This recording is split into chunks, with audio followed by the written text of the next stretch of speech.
Going through the daily operation while conversating with Oliver BULLOUGH. What is Moneyland? Moneyland is a country I invented a few years ago now to try and help myself understand how corruption works.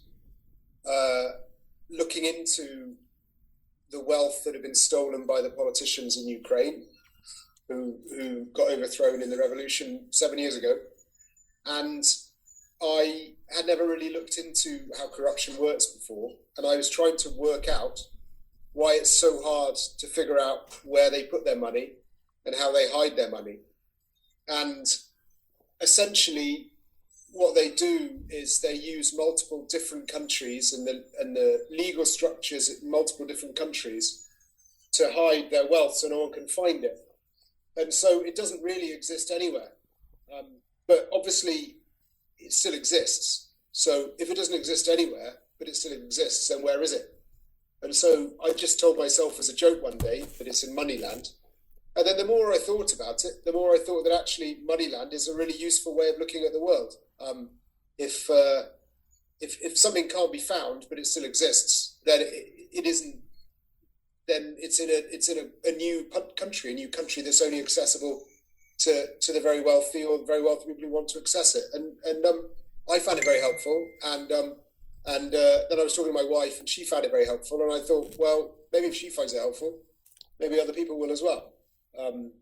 So I wrote the book called Moneyland to try and expand on that way of looking at the world. And other people seem to think it's helpful too. So basically, Moneyland is, it's not a real country. I invented it, but then all countries got invented one time or another.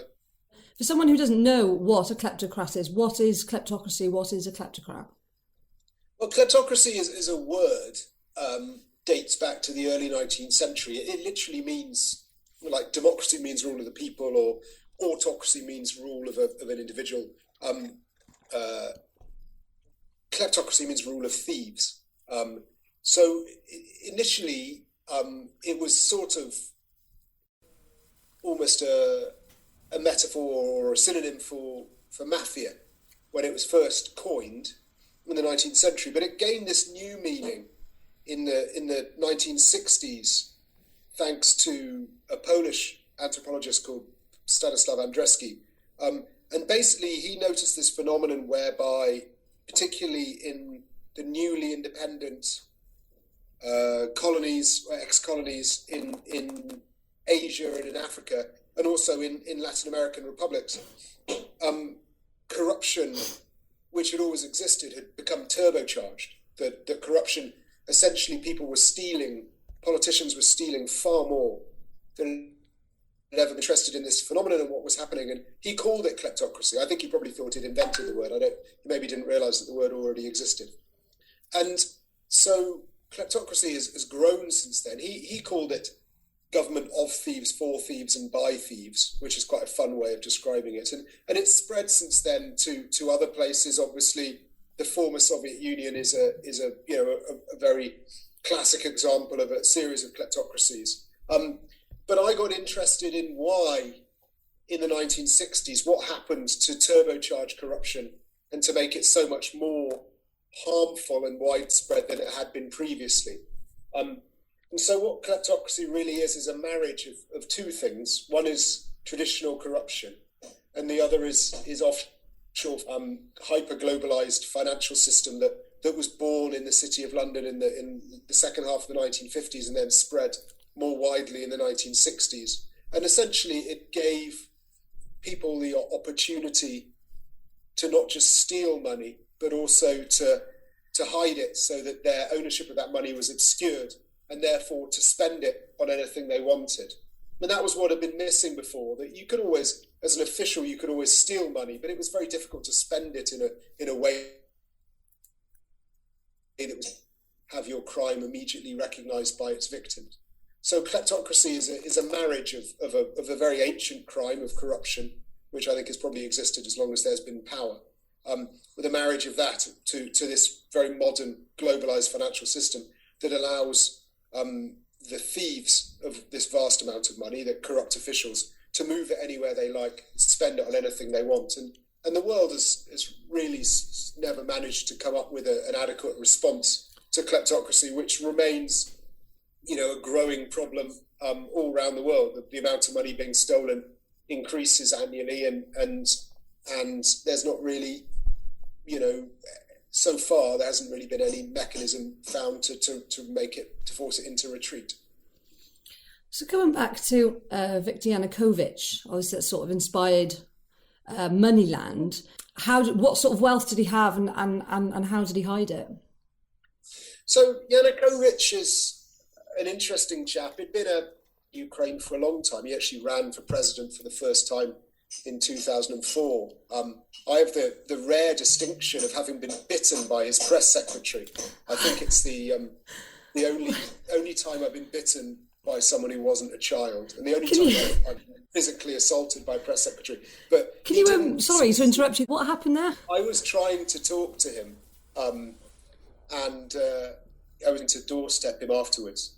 And I was the only journalist present. It was in a very remote place in eastern Ukraine, and I don't think they'd expected there to be any journalists. So he'd given this speech, which the TV cameras were supposed to see, but he wasn't supposed to be pressed on the details. And his press spokesman at the time was trying to stop me getting towards him, so she's holding me back, but she was smaller than me, so her sort of holding me back wasn't having the desired effect.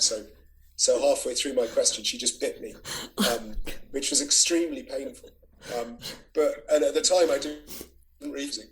But I think we can say that if you're a press secretary and you end up biting a journalist, you've definitively lost control of the message. I think that's probably anyway. In a way, it was a herald of what was to come, because he did lose control of the message, and having tried very hard to rig this election in his favour, he ended up losing the subsequent revolution. So he didn't become president until 2010, poor chap. But when he did become, he made up for lost time and really turbocharged. I mean, Ukraine had a very serious corruption problem, and stole much more than anyone had previously.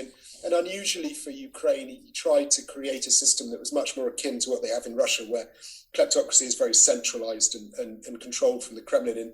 In Ukraine, it had always been quite fragmented, with multiple regional clans who had enjoyed a sort of, battling for control at a central level while dominating their regions. He tried to make it more centralized and managed to annoy lots of powerful people and various oligarchs. So there was another uprising against him, a team, when he turned his back on potential European integration, and then that led to him having to flee in early 2014. And he did take a lot with him. I think probably he took quite a lot of valuables with him in his helicopter, but he had to leave his palaces behind. So we got to sort of wander around his various palaces after the revolution, which was pretty entertaining and also very interesting, just to see the extent of his greed. I mean, he really had amassed an extraordinary volume of stuff. Had a special enclosure for shooting wild boars, for example. He had a collection of rare and exotic pheasants. He had a kind of sort of pirate ship where he could hang out with his mates and I suppose pretend to be pirates. In this massive log cabin, I think probably the biggest log cabin in the world. It was like sort of 5 or 6 stories high, like huge thing. So he really was a grotesque individual. He had all these sort of piles of boxes in the garage, which were just stuff that he hadn't had room to put anywhere else. There was sort of a Picasso ceramic. There was a copy of the oldest book ever printed in Ukrainian. I mean, really amazing volume of stuff. I left quite a lot of documentation, which allowed investigators and activists and journalists to try and track his business empire around the world and to find the shell companies he'd been using to hide his ownership of his businesses and his properties, which was really helpful. And what was really useful about that was it helped me understand that corruption was not a Ukrainian problem. It was a problem that Ukraine had, but it was very integrated into countries that we don't think of as being corrupt. So his lawyer was Austrian, his shell companies were in the UK, his banking facilities were in the Baltic states. All of those are EU countries. The UK was then an EU country. The important insight that I took from that is that you can't think about corruption in the way that people often do and say, Azerbaijan is a corrupt country or Afghanistan is a corrupt country, but Denmark isn't or Britain isn't, as if it's a sort of football league table. is a transnational enterprise, and it ignores national borders and just goes, from country to country. The money just skips effortlessly from country to country and takes advantage of the different legal properties of different countries. And so until essentially the rich and powerful can form a sort of pick and mix country of their own in which they combine, banking facilities in the Baltic states with shell companies in the UK, with anonymity offered by a tax haven like St Kitts and Nevis, with the kind of lawyer relationship you can gain in Austria or whatever. And that it is this, which is Moneyland, this sort of essentially fragments of different super jurisdiction that has all the most beneficial characteristics of whichever ones you want to choose. So that is what Moneyland is. So yeah, it was thanks to Mr. Yanukovych that I was able to understand how Moneyland functioned, and that was he, as you say, very much inspired the thought process that led to me writing this book. And I guess that's the complications that you're saying, all the different countries involved. That's how, I suppose, how people get away with hiding money. And I guess that's where the complications come in terms of tracing it and accountability. Yeah, I mean, it's incredibly hard for people to cooperate, even in closely allied and similar countries, like, for example, Britain and Spain. It's very difficult to share information in a way that will satisfy a judge or a jury. To share information between, say, a tax haven like the British Virgin Islands and Ukraine is almost impossible, leaving aside the fact that the law enforcement agencies and the prosecutors in Ukraine are themselves very corrupted. So it's very difficult to get any kind of action taken against the rich and powerful because they'll just be paid off. So, once corruption has managed to get its grips into a society, it's incredibly difficult to root it out. And, there are very few examples of that ever having been. And it's it's an incredibly pernicious phenomenon, essentially. And this globalized nature of money is what you have is that money is essentially international, but laws are national, which means the money always has an advantage because it's a metaphor I use in the book. Is imagine a boxing ring that one boxer is stuck in the ring and the other boxer can just hop out of the ring and come around behind and punch the other one in the back of the head. That's essentially the situation. Just the police forces are really outmaneuvered by the baddies, and it's very difficult for them to be able to do anything about that. So coming back to Ukraine and when the revolution took place, could you describe so Yanukovych had all this money, all this wealth. Can you describe what the actual wealth of the country and the people were at the time? Medication, for example, which you wrote about in the book, is a massive, massive problem. So you have people like Yanukovych who are leading the country. How does it impact the rest of Ukraine? Yeah. I mean, essentially, what you end up when a system is very corrupted is anyone with the ability to make a decision that impacts on anyone else's life is essentially able to monetize that power and earn money from it. So whether that's a police officer who can stop you for speeding, or a customs official who has to sign a document before you can export or import something, or anyone who works for any government ministry that makes decisions that impact on other people's lives, all of those jobs become, very profitable, and people rapidly become more interested in making money out of their job than in doing what it is that they're normally supposed to be doing. And I found that most sort of distressing is the way it impacts on medicine. Ukrainians have a constitutional right to free at the point of use healthcare, but essentially that right was denied to them because the individuals in the health ministry or doctors were using their positions to extort money from their patients for their own private gain. And what that meant in reality is that people who desperately needed medications were being denied those medications, or essentially their desperation was being exploited by doctors or officials to make money from it. And insiders were essentially importing medicine companies, often in Cyprus, that would inflate the price of the medicine, so they would end up making a profit. And then the result is that the government could not afford to buy as much medicine as patients needed, so you'd end up with a shortage. Ukraine has very serious HIV, AIDS epidemic, a TB epidemic, as well as all the common or garden diseases that everyone suffers from, whether that's conditions, whether that's diabetes or cancer or cardiovascular diseases or whatever. All of these things are essentially way worse than they have to be. There was a particularly striking story I heard just from a family I befriended, whose daughter Nonna had haemophilia, which is a condition that means that your blood doesn't clot. She was only 7 years old. And essentially the fact that her mother couldn't get hold of the clotting factor she needed, which would be a totally routine medical injuries, meant that their lives were put on hold because she couldn't play like a normal child, because if she did, she might cut herself or bruise herself, and then the bleeding just wouldn't stop and it might kill her. It's a terrible thing, and that was entirely the result of corruption. So corruption, often we think of white-collar crimes as being victimless, mainly because they're so complicated, they're difficult to understand. But what we're essentially dealing with is money being stolen from people who desperately need it, and being stolen by a very small number of people who really didn't need it at all, who spent it on crap, like fake pirate ships or enclosures for shooting wild boar. Mm-hmm. It's a grotesque situation, and I find it, particularly disturbing that their crimes were enabled by Westerners, by Western jurisdictions or Western individuals, Western institutions, and that fact is very rarely acknowledged or very, very rarely recognised. That were it not for, the capabilities provided to kleptocrats by and so on, the kleptocrats would not be able to steal nearly as much as they do, and therefore recognise it. I also found it myself very disturbing when I went to Ukraine. I visited some orphanages, some institutes which sort of house children potentially affected by the Chernobyl disaster.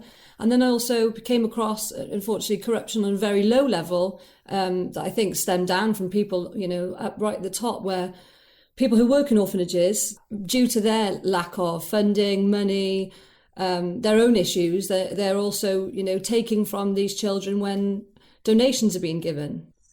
I mean, corruption is a system rather than based around individuals. You have, essentially the deliberate underpayment of state employees, partly so that the people at the top of the pyramid can steal more money because, the less they pay their employees, the more there is to steal, but also to force everyone to be complicit. If you literally don't get paid enough to live on, you have to take, initially perhaps gifts from the people you deal with, but then gifts rapidly become bribes. And then that means that everyone is guilty, which makes it very difficult to do anything about. If you start standing up to your seniors, you can be arrested because you've broken the law. They've put you in a situation where you have to break the law, but you've definitely broken the law. So you end up with a pyramid with a small number of people at the top who are essentially levying tribute from everyone below. So if a standard traffic policeman might take a bribe of $10 and kick back five of those dollars to his boss, then that boss would kick back half of his take to his boss. And as the pyramid narrows, then the share taken grows. And eventually you're dealing with people at the very top who are earning millions and millions of dollars. Meanwhile, a very, very large number of people at the bottom are essentially being farmed by their own government for the revenue they can raise from them. And that money, in a way, you could argue that this is kind of what traditional, or sort of pre-modern states were like. You ended up with, in Britain in 1,000 years ago, tax collectors were essentially farming, peasants for their wealth. And that is true, but the key difference between a kleptocracy and a pre-modern state, a feudal state, is that the money doesn't stay in Ukraine. The money that was stolen from people in Britain 1,000 years ago stayed in Britain and eventually built a prosperous society. So, in a way, though it was profoundly grim at the time, there were the seeds of hope and change embedded within it, civilization developing. That's no longer the case. If the money is being stolen from ordinary people and shipped offshore to be spent on real estate or bling in London or New York, then there's no prospect of prosperity or arriving in Ukraine or wherever. So, the damage that Moneyland does is it essentially, extracts wealth from a society and makes everywhere into a colony. This is like almost the governments of countries like Ukraine or Angola or Nigeria or Afghanistan are essentially colonizing their own countries in the way that the British Empire used to do. Just now, there's no way out of this. It's pretty grim. It's not a very hopeful story. There's very little hopeful in the book, I'm afraid. there have been improvements in Ukraine. There is a cleaner politics, partly thanks to Joe Biden to a certain extent when he was vice president, putting a bit of pressure on the then president to get rid of some particularly grossly corrupt officials, some incredibly resourceful and brave local activists and politicians who forced through change to make public purchasing more transparent, to bring in new anti-corruption bodies. The situation is by no means perfect, but the glass is 10% full, whereas before it was very definitely 1% empty. Russia has used corruption as a strategic tool in a long time. I mean, the idea that the only reason there's corruption in Ukraine is because of Russia is completely wrong. There's plenty of Ukrainians who are very enthusiastically corrupt on their own account, but Russia has been using corruption to control Ukraine for a long time, and its ability to extract corruption from its natural gas trade or whatever. And there's no doubt that the conflict in the east and the Russian invasion of Ukraine and annexation of Crimea are part of a desire to prevent Ukraine slipping out of its orbit and becoming if you can say that about anywhere in Eastern Europe. Russia sees, a Ukraine out of its orbit as an existential threat. Without Ukraine, Russia is a regional power. With Ukraine, it's an empire. That it's a big deal for them. It's a much bigger deal for Russia than it is for the United States, which is why Russia's prepared to intervene in the way that it has. I don't know. It's too early to say what's going to happen with this massing of troops on Ukraine's border by Russia in the past years, but hopefully Biden is being sufficiently firm that it'll sort of all tail away into nothing. But what's happened in eastern Ukraine has had very interesting, profound consequences for Ukrainian politics. It has spread a degree of what you might call Ukrainian patriotism to places where it was not previously a big deal. Places like place that used to be called Dnipropetrovsk is now called Dnipro. And it has also many of the regional clans that were often the biggest sources of corruption or some of the biggest sources of corruption in Ukrainian politics. The Donetsk clan was the clan that brought Yanukovych to power. Crimea was also an extremely, even by Ukrainian standards, an extremely corrupt part of the country. And it's also caused a reevaluation of Ukraine's reliance on gas from Russia, which has been very important because that's been a big source of corruption in the past for Ukraine. So, it's I'm not saying that the annexation of Ukraine have been good, but they have had consequences that have not been entirely negative. So, it's been an interesting few years, and I suspect the next few years will continue to be as interesting. Definitely. Do you think the UK's sort of involvement in hiding money, perhaps, especially in terms of like Russian connections, do you think in any way that sort of props up or gives a little bit more leverage for countries like Russia to carry on, to have so much power and continue doing things like they are? Yeah, I mean, the UK remains the world's biggest laundrette for dirty money. There's no question about that. It's not the only one by any stretch of the imagination. The UK tends to have gone somewhere else before it comes here. So, UK is not uniquely guilty, but it very definitely the fact that the UK has never prioritised the battle against illicit finance or funded it remotely satisfactorily is a really big deal and a bit of a disaster. There are advantages from Brexit in the way that the UK's sanctions regime is now going to be divorced from the European one, which means that we're no longer reliant on agreement from places like Cyprus or Malta that are very, perhaps even more complicit than the UK is in helping the elites of the former Soviet Union move their money to Brexit, and perhaps something good will come of that, but it's too early to say whether that will actually change anything. But yeah, I mein, the UK needs to be doing much more to not be home to illicit finance. It wouldn't kill us to not take this money. We'd survive without it. But I think that there is a concern among some politicians in the UK that if we start turning away money, perhaps the City of London and the broader financial services industry will lose its competitive edge, and it's a bit of a challenge for them. But I mean, to my mind, we should be doing a lot more. Yeah, absolutely. So in terms of Moneyland, like what do you think, could be done, and how is stealing of money has happened for a long time, as you mentioned before. What's changed? Well, it's just about the Moneyland is being a consequence of the internationalization, the globalization of money. It just always stay one step ahead of the people trying to find it. That's the challenge and the difficulty. And so if Britain were to pass some decent laws, we actually have got quite good laws. If they started enforcing the laws that we have, which would be a new thing, then the money could leave and go, I don't know, to the United Arab Emirates or to Singapore or to kind of jurisdictions that don't enforce their laws. So you always end up with a situation whereby the lowest common denominator is the one that defines the global response. The country really that has the power to change that is the United States because of the international role of the dollar. And there are heartening signs from Washington recently that the new administration is going to take kleptocracy more seriously than they have in the past, and to start trying to crack down on it. I think partly that's a recognition that China and Russia, the elites in China and Russia, have got very good at using kleptocracy as a strategic tool to undermine other countries. So I think that in Washington they're concerned about that, and so that's a heartening sign. But essentially, even with the United States doing all it can, it's going to be very difficult to root this kind of money out. There are just too many places that make a good living out of it, and too many Western countries who are very hypocritical and claim to deplore the kleptocracy while simultaneously taking in a lot of this money. So it's very difficult to do anything about just because of the nature of the globalized economy, really.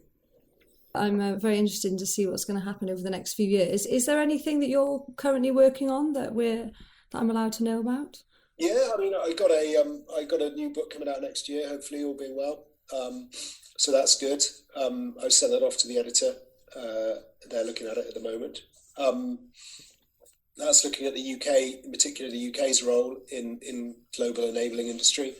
It's called Butler to the World, which is, I don't think it's going to win me too many friends. I'm trying to pitch the key. Partly I've had books to write, partly I've had kids to educate, and partly just trying to stay sane. So I haven't been writing much journalism recently. So I'm currently just trying to get back in the game and pitch some projects and all that. So fingers crossed, some of that will come about, and we'll end up in doing more of the same. Really, that it's a target-rich environment. There's no shortage of corruption to write about. So I recommend you join in, get writing.